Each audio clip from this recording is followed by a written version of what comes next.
Assalamualaikum warahmatullahi wabarakatuh. Alhamdulillah kembali lagi bertemu dengan Bu Nofri dalam pembelajaran jarak jauh atau pembelajaran daring dengan mata pelajaran tematik PKN. Nah, alhamdulillah pada pertemuan kali ini kita akan mempelajari tentang makna persatuan dan kesatuan. Sebelum Bu Nofri jelaskan sedikit bagaimana kabar kalian, semoga kalian tetap sehat, semangat, dan jangan lupa selalu berdoa agar kondisi ini segera berakhir ya, dan kita bisa berkumpul lagi di sekolah. Nah, terkait dengan materi kali ini tentang makna persatuan dan kesatuan, nanti di sana kalian akan mempelajari tentang nilai persatuan di lingkungan rumah, nilai persatuan di lingkungan sekolah, kemudian juga nilai persatuan di lingkungan masyarakat. Nah, kemudian juga kalian akan mempelajari apa itu hidup rukun, bagaimana jika kita berhidup rukun, kemudian sikap apa saja yang dapat kita terapkan agar persatuan dan kesatuan di negara kita ini dapat berlangsung dengan baik tanpa ada gangguan dari pihak-pihak yang tidak diinginkan. Nah, silahkan nanti kalian saksikan, cermati dari setiap penjelasan yang ada di video pembelajaran ini. Kemudian di akhir video ini sudah Bu Nofri siapkan 3 pertanyaan.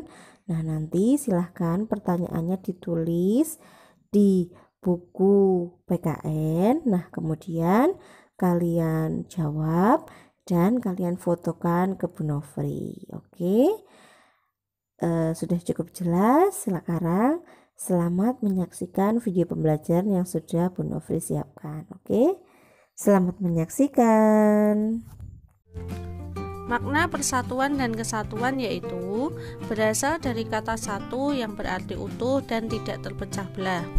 Persatuan dan kesatuan bangsa berarti bersatunya seluruh rakyat yang terdiri dari beragam suku bangsa, budaya, dan agama. Secara umum, persatuan dan kesatuan Indonesia bermakna bersatunya bangsa yang mendiami wilayah Indonesia yang didorong untuk mencapai kehidupan yang bebas dan bertanggung jawab dalam negara yang merdeka dan berdaulat. Landasan persatuan dan kesatuan Indonesia adalah semboyan Bhinneka Tunggal Ika, yang berarti berbeda-beda tetapi tetap satu jua. Yang melatar belakangi perkembangan persatuan dan kesatuan bangsa di Indonesia adalah yang pertama, perasaan senasib. Perasaan senasib untuk bebas dari penjajahan bangsa asing. Perasaan senasib yang dimiliki rakyat Indonesia ini menumbuhkan rasa persatuan di antara mereka untuk saling bersatu dan berjuang bersama melawan penjajah tanpa memandang suku, agama, ataupun bahasa. Yang kedua, kebangkitan nasional. Kebangkitan nasional Indonesia ditandai dengan berdirinya Budi Utomo pada tanggal 20 Mei 1908. Didirikan oleh Dr. Sutomo beserta Gunawan Mangunkusumo dan Suraji yang merupakan mahasiswa Setovia. Organisasi ini merupakan pelopor pergerakan rakyat yang bertujuan mencapai kemerdekaan Indonesia, sehingga berdirinya Budi Utomo tanggal 20 Mei diperingati sebagai Hari Kebangkitan Nasional. Yang ketiga, Sumpah Pemuda. Sumpah Pemuda diawali dengan Kongres Pemuda I pada tahun 1926. Dilanjutkan dengan Kongres Pemuda II yang diadakan di Jalan Keramat Raya nomor 106 Jakarta Pusat. Dilakukan pada tanggal 28 Oktober 1928. Disepakati kebulatan tekad yang saat ini kita kenal sebagai Ikrar Sumpah Pemuda. Ada yang masih ingat apa itu Ikrar Sumpah Pemuda? Ikrar Sumpah Pemuda yang pertama, Kami, putra dan putri Indonesia, mengaku bertumpah darah satu, tanah air Indonesia. 2.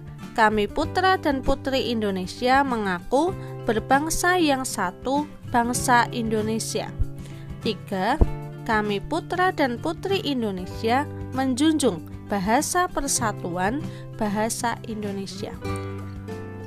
Tahapan yang terakhir yaitu proklamasi kemerdekaan Indonesia. Terjadi pada tanggal 17 Agustus 1945 pada pukul 10 di Jalan Pegangsaan Timur. Insinyur Soekarno membacakan teks proklamasi kemerdekaan Indonesia didampingi oleh Dr. Andes Muhammad Hatta. Mempunyai 3 makna penting. Yang pertama, sebagai puncak perjuangan bangsa Indonesia mencapai kemerdekaan. Yang kedua, akhirnya bangsa Indonesia terlepas dari penjajahan bangsa asing. Yang ketiga, menandai lahirnya Negara Kesatuan Republik Indonesia.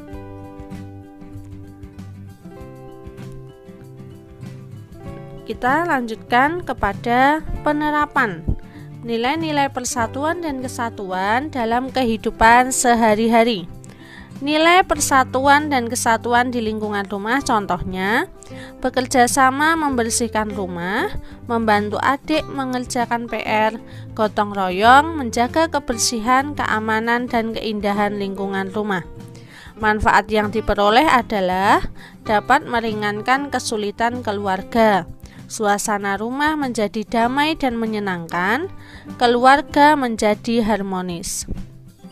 Contoh nilai persatuan di lingkungan sekolah. Yang pertama, membantu teman yang kesulitan memahami materi pelajaran, melakukan piket kelas bersama-sama, bermain bersama pada jam istirahat tanpa membeda-bedakan, mengumpulkan sumbangan untuk teman yang terkena musibah.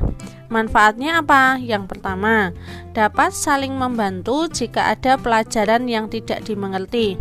Suasana belajar di kelas menjadi nyaman, persahabatan semakin erat, membangun kekompakan ketika berolahraga. Nilai persatuan di lingkungan masyarakat. Yang pertama, membantu korban bencana alam tanpa melihat latar belakang mereka. Mempersilahkan orang lain untuk beribadah sesuai agamanya masing-masing, membantu tetangga yang kesusahan meskipun berbeda suku atau agama. Manfaatnya, yang pertama, kehidupan masyarakat menjadi aman, tentram, dan damai. Masalah lebih cepat terselesaikan karena semua masyarakat bersatu. Lebih banyak pendapat yang disampaikan ketika bermusyawarah.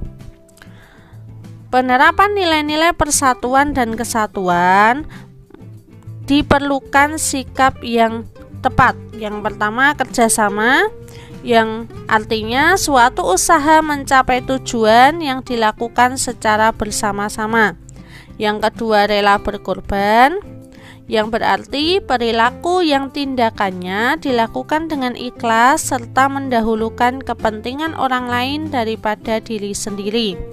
Yang ketiga, pantang menyerah, yang berarti tidak mudah putus asa dalam melakukan segala sesuatu, selalu bersikap optimis, mudah bangkit dari keterpurukan. Manfaat dan contoh sikapnya bagaimana? Yang pertama, manfaat dari kerjasama. Pekerjaan menjadi lebih cepat selesai, pekerjaan terasa lebih ringan, memperkuat semangat persatuan. Yang kedua, rela berkorban. Manfaat contoh sikapnya, menyisihkan uang saku untuk membantu korban bencana alam, membersihkan ruang kelas setelah jam pulang sekolah, mengurangi waktu bermain untuk belajar bersama teman.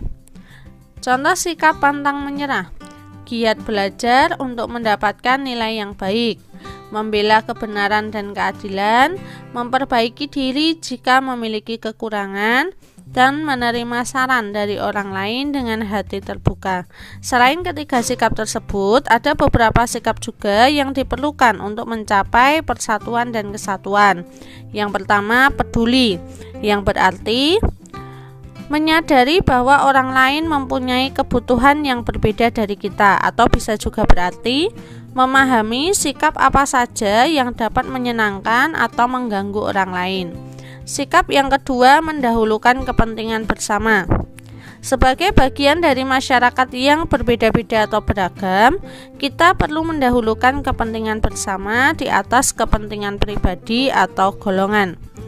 Yang ketiga, toleransi kepada orang lain. Toleransi artinya sikap saling menghormati dan menghargai antar individu. Meskipun terdapat perbedaan, toleransi merupakan sikap yang harus terus diterapkan dalam kehidupan sehari-hari. Manfaat dari hidup rukun yaitu dalam menjaga semangat persatuan kesatuan, kita perlu hidup dengan rukun. Manfaatnya apa? Menciptakan kedamaian, hidup dengan aman, nyaman, tentram, menghindari perselisihan, saling membantu saat mengalami kesusahan, mempererat persatuan dan kesatuan bangsa. Pentingnya persatuan dan kesatuan demi kesejahteraan rakyat. Bersatu kita teguh, bercerai kita runtuh adalah peribahasa yang mengingatkan betapa pentingnya persatuan dan kesatuan demi kemajuan bangsa Indonesia. Peribahasa tersebut juga memiliki arti bahwa suatu bangsa akan menjadi kuat dan semakin maju jika bersatu dan tidak terpecah belah. Terdapat beberapa contoh dari penerapan nilai-nilai persatuan dan kesatuan untuk mencapai kesejahteraan rakyat. Yang pertama, mencintai dan menggunakan produk Indonesia, berarti kita memberikan kesempatan kepada pengusaha Indonesia untuk maju. Jika perusahaan dalam negeri berkembang, otomatis pengangguran akan berkurang dan kesejahteraan rakyat akan meningkat. Yang kedua, rajin belajar untuk membangun bangsa.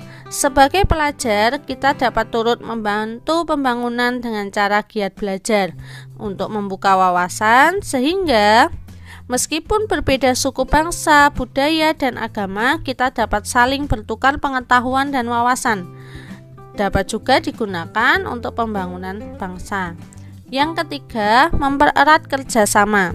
Dapat dilakukan dalam segala bidang, bisa sosial, budaya, ekonomi, pendidikan, dan politik. Sebagai contoh saja, dalam bidang ekonomi, antara dua daerah yang memiliki sumber daya alam berbeda dapat saling melengkapi dan menyempurnakan. Misal, antara daerah A menghasilkan padi, daerah B menghasilkan kapas. Mereka bisa saling bertukar, saling melengkapi. Manfaat persatuan dan kesatuan bagi NKRI. Yang pertama, bangsa Indonesia menjadi bangsa yang kuat dan maju. Pembangunan nasional akan berjalan dengan lancar, aman, dan cepat. Kesejahteraan masyarakat akan tercapai secara adil dan seimbang. Bangsa Indonesia juga akan terhindar dari perselisihan yang berakar pada perbedaan suku, budaya, serta agama. Persaudaraan antar warga negara juga terjalin semakin erat. Lalu bagaimana upayanya? Cara mempertahankannya?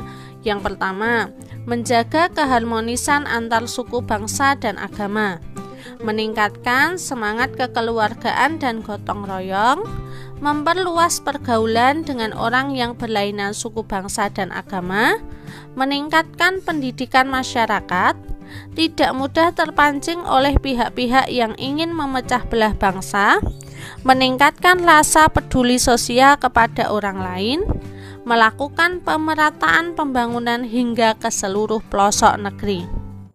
Alhamdulillah, kalian telah selesai menyaksikan video pembelajaran. Nah, sekarang saatnya kalian mengerjakan latihan soal ya. Silahkan disimak nanti latihan soalnya yang sudah Bu Nofri berikan. Kemudian tulis di buku kalian dan jangan lupa difotokan ke Bu Nofri ya. Bu Nofri tunggu. Terima kasih.